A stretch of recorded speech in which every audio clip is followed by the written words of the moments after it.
আসসালামু আলাইকুম। আশা করি সবাই ভালো আছেন এবং সুস্থ আছেন।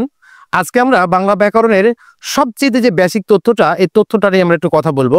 কারণ স্টুডেন্টরা অনেক সময় বাংলা ব্যাকরণ পড়া শুরু করে ঠিকই, কিন্তু বাংলা ব্যাকরণে পড়া শুরু করতে অর্থাৎ প্রথমে স্টার্টিং মুহূর্তে যে জিনিসটা আমাদের খুবই সুন্দরভাবে জানা দরকার, সেই জিনিসটা আমরা না জেনে বাংলা ব্যাকরণ পড়া শুরু করি এবং বাংলা ব্যাকরণের অনেক কিছুকে একটু গোজামাল করে পড়ার চেষ্টা করি। আমরা এই জিনিসটাকে একটু ক্লিয়ার করার চেষ্টা করব।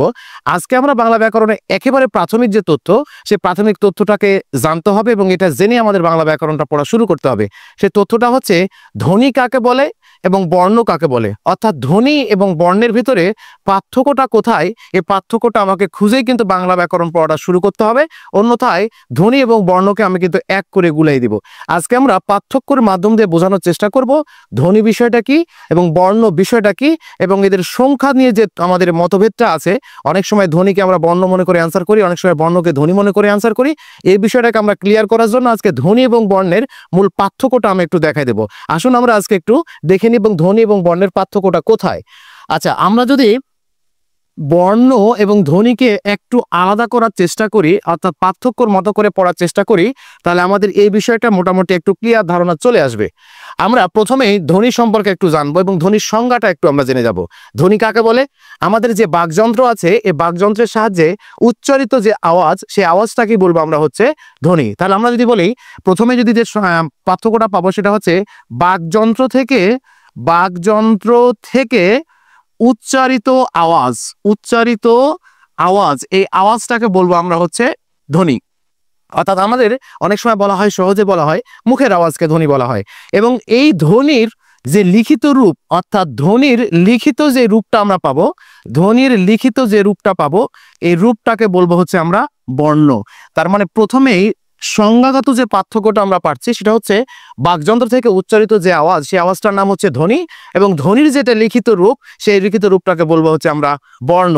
এবং এই বর্ণর আরেকটা সংজ্ঞা আমরা দেখতে পাই, ধ্বনি নির্দেশক প্রতীক, অর্থাৎ একই কথা, এটা নিয়ে সমস্যা থাকার কথা নয়।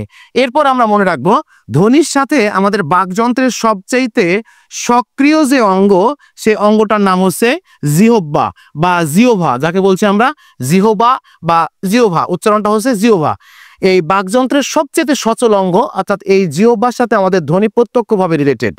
এবং আমাদের বর্ণের সাথে যে অঙ্গটা রিলেটেড, সেই অঙ্গটার নাম হচ্ছে চোখ। অর্থাৎ আমাদের বর্ণটাকে চোখে দেখতে হবে। ধ্বনিটা আমরা আওয়াজ করলে হয়, মুখ দিয়ে বললে হয়, তবে সেই ধ্বনিটাকে যখন আমরা চোখে দেখতে পাবো, তখন তাকে বলবো আমরা হচ্ছে বর্ণ। এবার আসি আমরা একটু সংখ্যাগত যে ধারণা, ধ্বনি এবং বর্ণের সংখ্যাগত যে ধারণা, সেই সংখ্যাগত ধারণাটাতে আসি। প্রথমেই বলি আমরা, বাংলা বর্ণমালায় মোট বর্ণ সংখ্যা হচ্ছে 50টি।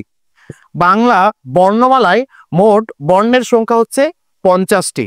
এখন এই তথ্যটা ধ্বনিতে গিয়ে কিন্তু চেঞ্জ হয়ে যাবে। কেন চেঞ্জ হবে? কারণ আমাদের 50টি বর্ণের কিন্তু আমরা লিখিত রূপ দেখতে পাই, কিন্তু 50টি বর্ণের আলাদা স্বতন্ত্র কোনো মৌখিক উচ্চারণ নেই। এজন্য এই টপিকটা একটু, এই তথ্যটা একটু চেঞ্জ হয়ে যাবে। যখন বলবো আমরা বাংলা বর্ণমালায় মোট ধ্বনি কয়টা, তখন উত্তরটি হবে 36টি। কেন 36টি হলো? এখানে বর্ণমালাতে টোটাল কিছু বর্ণ আছে, যে বর্ণগুলাকে আমরা আলাদা করে উচ্চারণ করতে পারবো না। যেমন আমি যদি বলি অন্তস্থ জ এবং বর্গ জ, এই দুটার মধ্যে ধ্বনি হয় শুধুমাত্র বর্গ জ। মূর্ধন্য এবং দন্তন্য, এর মধ্যে ধ্বনি হয় শুধুমাত্র দন্তন্য। এটা নিয়ে আমরা ডিটেলস পার্থক্য আমরা হয়তো করতে পারবো, তবে আমরা হয়তো দুইটা জিনিসের পার্থক্য আমরা করে দিচ্ছি।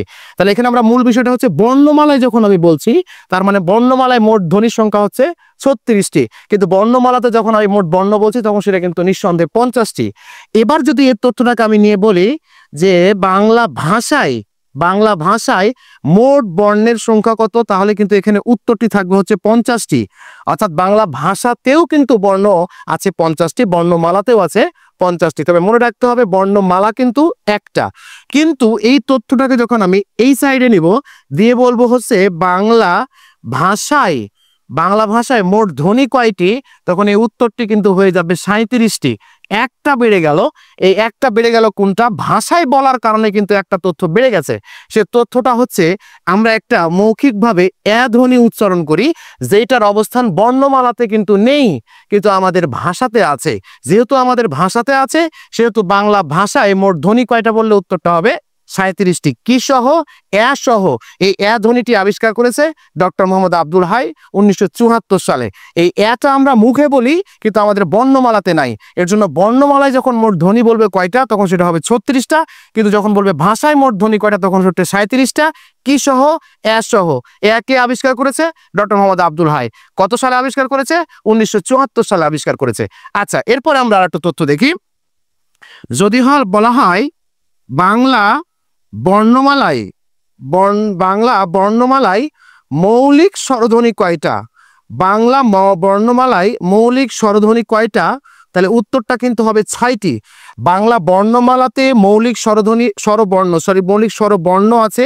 স্বরধ্বনি বললো একই কথা, যেহেতু আমরা বর্ণনে পড়ছি। বাংলা বর্ণমালায় মৌলিক স্বরবর্ণ কয়টি আছে যদি বলা হয়, তাহলে স্বরবর্ণ উত্তরটা হবে হচ্ছে 6টি। কিংবা এটা যদি বলতো বাংলা বর্ণমালায় মৌলিক স্বরধ্বনি কয়টা, তবুও কিন্তু উত্তরটা হতো 6টা, কারণ বর্ণমালায় বলার কারণে। কিন্তু এই উত্তরটা 7 হবে কখন?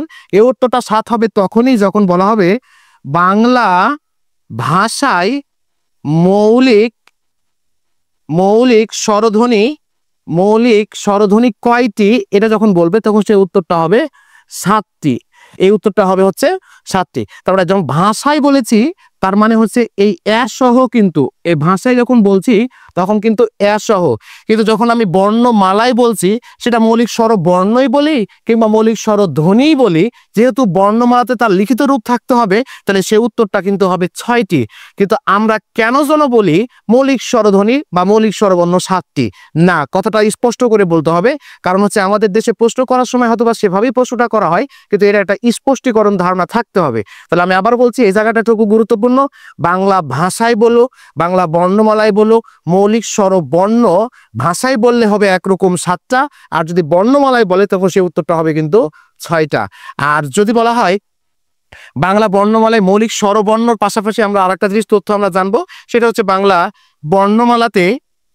বর্ণমালায় যৌগিক স্বরবর্ণ কয়টি? বাংলা বর্ণমালায় যৌগিক স্বরবর্ণ হচ্ছে 2টি। বাংলা বর্ণমালায় যৌগিক স্বরবর্ণ হচ্ছে 2টি, ওই আর আরটা হচ্ছে ও। মানে এই দুটার লিখিত রূপ আমরা কিন্তু দেখতে পাই। কিন্তু এই তথ্যটা যদি বলা হয় বাংলা ভাষায় যৌগিক স্বরধ্বনি কয়টি, তাহলে উত্তরটি কিন্তু হবে 25টি। বাংলা ভাষায় যখন বলবে যৌগিক স্বরধ্বনি কয়টি, তখন সেটা হবে 25টি, যার মধ্যে আমরা 2টির লিখিত ব্যবহার করি, একটা হচ্ছে ওই, একটা হচ্ছে ও। বাকিগুলার কিন্তু আমরা লিখিত ব্যবহার করি না, কিন্তু আমরা কিন্তু মুখে দ্বিস্বরধ্বনি, যৌগিক স্বরধ্বনি বা সান্ধ্যাক্ষর যেটাই বলি না কেন, পাশাপাশি 2টি ধ্বনি কিন্তু আমরা উচ্চারণ করি। তো আমি আজকে বেসিক যে তথ্যটা দেওয়ার চেষ্টা করেছি, কোনগুলা ধ্বনি কোনগুলা বর্ণ, এগুলো ডিটেলস আলোচনা করার আগেই আমাদের এই তথ্যটা আগে জেনেই কিন্তু পড়াশোনাটা করতে হবে। কারণ আমরা ধ্বনিকে আর বর্ণকে এক করে দিলে হবে না। আবার আরেকটা বিষয় আছে, অনেকে অক্ষর বিষয়টাকেও কিন্তু ধ্বনি এবং বর্ণই মনে করে, কিন্তু না, ধ্বনি বর্ণের মতোই, যে ধ্বনি যেমন আলাদা, বর্ণ যেমন আলাদা, অক্ষরও তেমন ঠিক আলাদা কোনো একটা বিষয়। তাহলে আজকে আমরা একটু সংখ্যা রিলেটেড কিছু তথ্য দেওয়ার চেষ্টা করেছি। অবশ্যই যারা নতুন ব্যাকরণ পড়া শুরু করছেন বা ব্যাকরণে হয়তো বা একটু ভালো করে পরিপূর্ণ ধারণা নিয়ে ব্যাকরণ পড়তে আগ্রহী, তাদের উদ্দেশ্যে আমার আজকের এই ভিডিও। এবং আশা করি এই ভিডিওটা, ছোট্ট একটা ভিডিওতে আপনার অবশ্যই উপকার হবে। এবং ধ্বনি এবং বর্ণ যে এক জিনিস নয়, কথাটা বলার আগে, প্রশ্ন করার আগে অবশ্যই প্রশ্নকর্তাকেও কিন্তু আমার মনে হয় একটু সতর্ক থেকে প্রশ্ন করা উচিত, যে আমি এটা কি স্বরবর্ণ বলছি নাকি স্বরধ্বনি বলছি, এটা ভাষায় বলছি নাকি বর্ণমালাতে বলছি। এইটাকে আমরা একটু ক্লিয়ার করে প্রশ্নটা করলে আমরা হয়তো বা পরিপূর্ণ একটা ধারণা পাবো, পরিপূর্ণ উত্তর দিতে পারবো। আশা করি সবাই আমার এই তথ্যটা বুঝতে পেরেছেন এবং এটা একটু খাতায় ইনক্লুড করে রাখবেন, এতে আপনাদের অনেক বেনিফিট হবে।